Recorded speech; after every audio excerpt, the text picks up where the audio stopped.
Welcome to the Reiki Witch Podcast. I'm Becca, your host, a Reiki master and practicing witch with a passion for blending the mystical and the practical. Whether we're uncovering ancient wisdom to deepen your spiritual practice or navigating strategies to streamline your spiritual business, this podcast is your sacred space to grow, learn, and thrive. Hello, magical friend. Welcome back to the Reiki Witch Podcast. Today, we're going to explore a magical and sometimes misunderstood topic, opening portals. If you've ever asked, does Reiki open portals? The answer is yes. Yes, it can. And I've also had people tell me that Reiki is dangerous because it opens portals. What some may not realize is that any form of spiritual practice, whether it's ancestor veneration, yoga, breathwork, or even shamanic drumming, can open portals. Yes, even certain experiences like taking shrooms may open energetic doorways. But don't worry, I know the idea of portals can sound intimidating or mysterious. Some of you might picture them as dark, mystical doorways to other worlds. But in truth, portals are a lot more common than you might think. They are simply energetic spaces that connect us to the divine, to other realms, or even to our deeper selves. The truth is, portals can be opened in many ways, through intense emotions, sacred dance, intentional rituals, sacred architecture, and symbols. And yes, Reiki can certainly open them, but it's far from the only thing that does. Every time you feel deeply connected to a space, or when you're engaging in a powerful emotional release or spiritual practice, you might be opening a portal. Today, I'm going to explain why portals are a natural part of many spiritual practices, including Reiki, and how they can actually enhance your healing experience when approached with awareness and intention. We'll also examine different methods and how other traditions work with portals. So let's dive in. And remember, opening portals is simply another way to deepen our connection to the divine and the energies around us. Okay, so what is a portal in Reiki? A portal is essentially a doorway, a space that allows energies, beings, or vibrations to enter or exit our reality. In Reiki, we open these portals to connect with the higher realms, spirit guides, with angels, and universal life force energy. When we open a portal, it's not just about channeling energy. It's about creating a deeper connection between the physical and spiritual realms, allowing energy to flow freely and facilitating powerful healing. Opening a portal helps us access higher vibrations and bring in transformative energies that help us heal on a deeper, more profound level. Think of it like opening the windows of your energy body, letting fresh, divine light come in and clear away any stagnant energy. When a portal opens, it creates an opportunity for both the practitioner and the client to experience a heightened state of consciousness, deep peace, and profound healing. There are many different types of portals, each unique in how they open and what they connect us to. Some of these magical gateways are internal portals that exist within us. These can be accessed through deep meditation, emotional release, or shifts in consciousness. When we dive inward, whether through self-reflection, breathwork, or inner work, we are opening portals that allow us to tap into deeper layers of our own being or connect with our higher selves. Now, external portals, on the other hand, often come from outside of ourselves. These could be ritual spaces, sacred sites, or even moments of spiritual connection with others. Portals can also be opened through movement, whether it's dance, kundalini spiraling, or other body-centered practices. These physical actions can move energy in a way that creates a doorway to higher realms or deep healing. Music and chanting also serve as powerful portal opening practices. The rhythm and vibration of sound can shift our energetic frequency, opening a space where we can connect with the divine or the unseen. Whether through emotion, physical movement, or sound, portals are present in many aspects of our lives, and they can be used consciously to bring about healing, insight, and transformation. Okay, so now that we know how we open portals in Reiki, let's explore how other spiritual traditions also work with portals. It's really fascinating how many different methods there are to open gateways between worlds. And what I cover in this podcast episode isn't even going to cover all of them. So number one is shamanism. In shamanic practices, shamans open portals to journey into the spirit world. They do this through the use of drumming, chanting, or sacred plants. They enter altered states of consciousness and pass through energetic doorways to commune with spirit guides, ancestors, and healing energies. In my experience with shamanic journeying, it's often a tunnel, a circle of light, falling into darkness, or walking through a gateway. Number two, witchcraft and ceremonial magic. Witches and ceremonial magicians also open portals using things like sigils, altars, and ritual circles.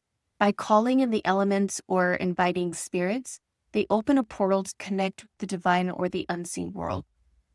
Number three, Christian mysticism. In Christian mysticism, portals aren't always as visible or tangible, but they are certainly present. Mystics and saints have reported passing through heavenly gates or experiencing visions of divine realms. In rituals, the use of sacred symbols, prayer, and meditation can be seen as practices that open a connection to God or the divine. Number four, Hinduism. In Hinduism, portals are often associated with the chakras, which are energy centers within the body. Each chakra acts as a doorway that can be opened and balanced through meditation, breathwork, or chanting. By opening these internal portals, you can access things like past life trauma, memories, and spiritual messages specifically related to that chakra. During most of my Reiki healing sessions, I'm clearing out and balancing chakras. Just don't forget the back of the chakra. Many people don't think about the back. Number five, mirrors and water. In many cultures, it is believed that mirrors and water can be used to access the spirit world. You'll see these beliefs in Native American and Chinese cultures. In Chinese culture, water is important because it is usually considered a conduit to the spirit world. Water is seen as a medium through which one can communicate with ancestors or deities. Water can also be seen as a reflective surface, like a mirror, through which the past, present, and future can be accessed.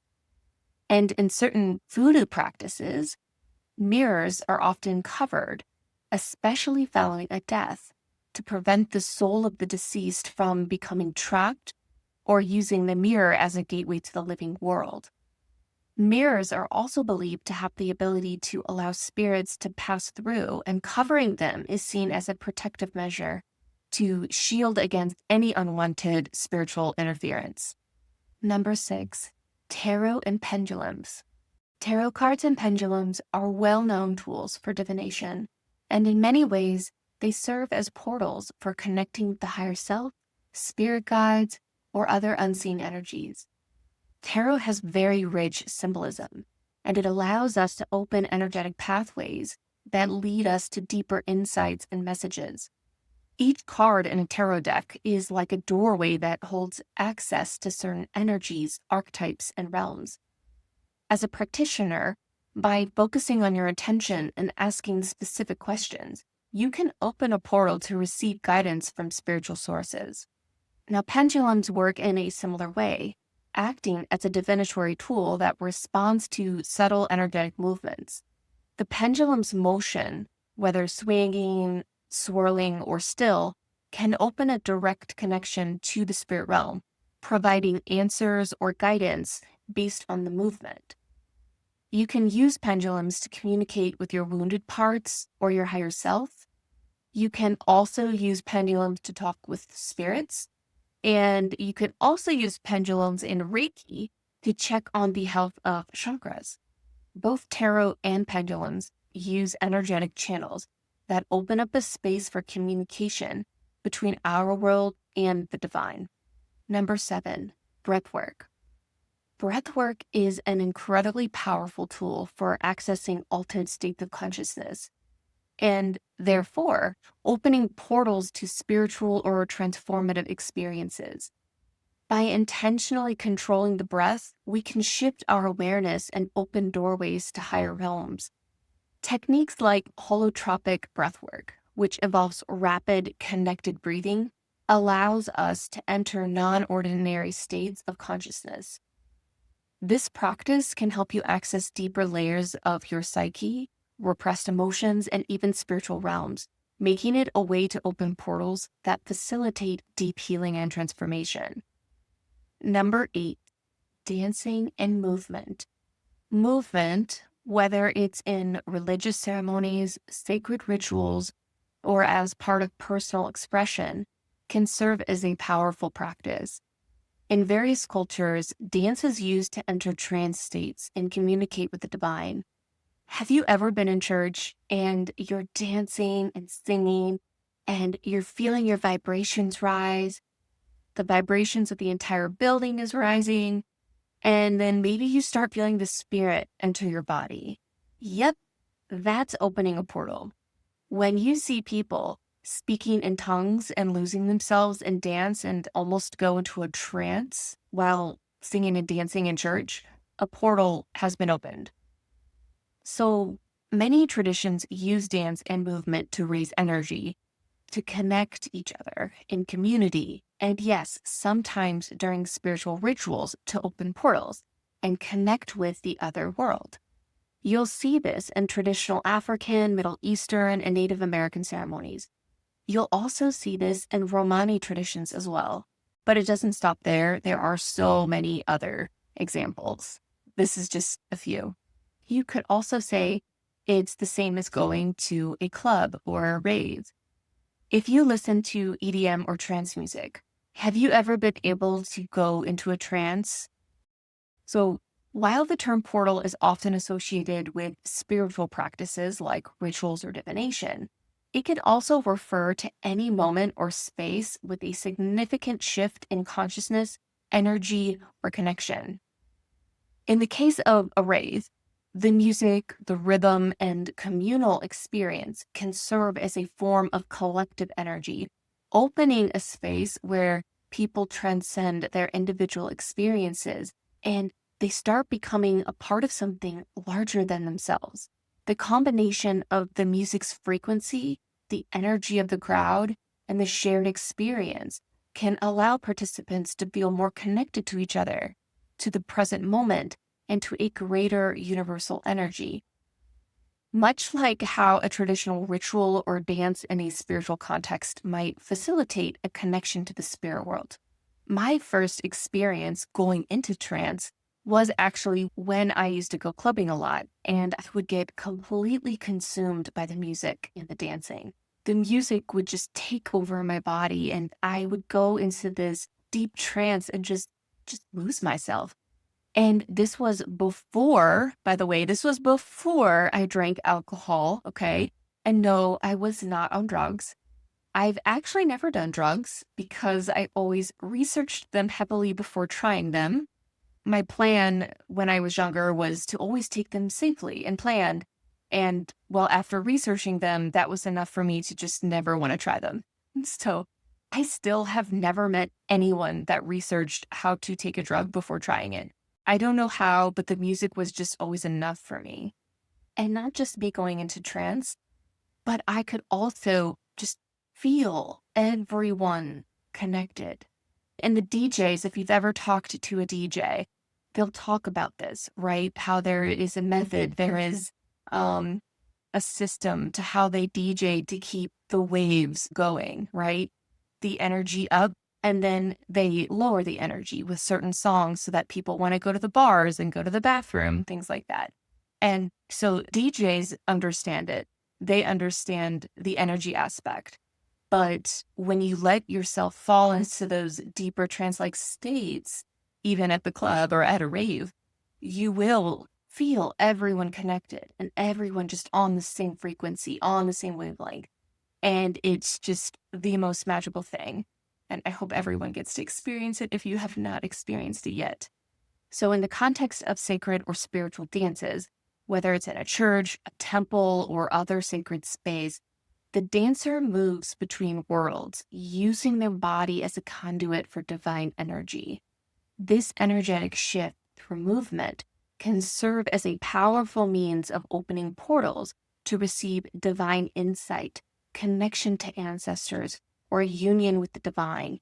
Even in more intimate or sexual movements, such as those practiced in certain tantric traditions, the flow of energy through the body can unlock spiritual and transformative experiences. And finally, number 9, ancient Celtic beliefs. So the ancient Celts believed in the existence of another world, a spirit world, a parallel realm where spirits, deities, and ancestors reside. The other world could be accessed through natural portals such as hills, trees, stones, or bodies of water. The Celts viewed sacred sites like fairy mounds, Sidhe, which is spelled Sidhe, but pronounced she, as places where the boundary between the physical world and the other world was particularly thin. Now, these portals allowed for easier communication with spirits and deities, as well as access to other realms for healing, wisdom, and guidance. Okay, so I have to tell you a story because my favorite Celtic magical portals are mushroom circles or fairy rings. These circles are created by the growth of mushrooms and were believed to be magical gateways leading directly into the fairy realm. Those who stepped into the ring would supposedly be transported to another world filled with magical beings and fairies and transformative experiences. In a lot of fairy tales, these were actually seen as bad, and children were often warned to stay away from them because time could be completely warped. I remember reading fairy tales where people would fall into these, be transported to the fairy realm, and they would think it would just be one night of having a party with fairies. And then only to find out when they get back to the regular human world, years had passed by, like 30 years. And what's so strange is for some reason, these stories never scared me. I still searched high and low for these mushroom circles when I was a little girl. I wanted so badly to meet the fairies. It never happened. I would sometimes find like half a circle, but I could never find a whole one. So maybe in another lifetime. I don't know. We'll see. So as you can see, across all of these practices, the common thread is clear. Magical or spiritual portals serve as energetic conduits to other realms, whether they're used for healing, divination, or spiritual connection. And whether you're using tarot cards, breathwork, mirrors, or sacred natural sites, portals are methods of opening spaces for energies to flow and connect us with something greater than ourselves. In Reiki, we open portals to channel universal life force energy, just as shamans, witches, and mystics do in their own practices for their own reasons. The key element in all of these practices are intention, visualization, and sacred ritual. The ability to open and close portals with care and focus ensures that we invite the energies we see without allowing unwanted influences into the space. In this way, portals serve as safe and sacred passageways to healing, insight, and transformation. Okay, now I do want to make sure we cover this topic though. You do not want to be going around opening portals left and right. The last thing you need is a bunch of unnecessary gateways all over the place, letting in God knows what. As important as it is to open a portal with intention, it's just as crucial to close it properly. Leaving a portal open for too long or failing to close it can leave you feeling ungrounded or disconnected. To close a portal, just visualize it gently closing, like a door or a vortex slowly dissolving. This helps return the space to balance and ensures the energy that flowed through the portal is properly integrated. Always take a moment to thank any spirit guides or angels or other energies that came through and offer a prayer or intention of gratitude. After any sort of healing session or spiritual service, it's important to ground yourself and your client. Use breathing techniques, call upon earth energy, or use crystals to help anchor the energy back to the physical plane. This helps both the practitioner and the client feel whole, centered, and protected. And there you have it. Portals and Reiki and how they show up in various spiritual practices. Whether through Reiki, shamanism, witchcraft, or other traditions, portals act as energetic conduits to other realms, allowing us to channel healing, wisdom, and spiritual guidance. When working with magical gateways like this, remember to always set clear intentions, stay grounded, and be sure to close the portals once your work is complete. This helps ensure the energy remains balanced and integrated. Thank you so much for joining me in today's episode. I hope this gives you a deeper understanding of portals and how you can work with them in your spiritual practice. If you found this episode helpful, please share it with a fellow healer or magic worker. Also, be sure to subscribe so that you don't miss my new episodes. And as always, keep shining your light, keep connecting to spirit, and keep working with the magic of the universe. Until next time.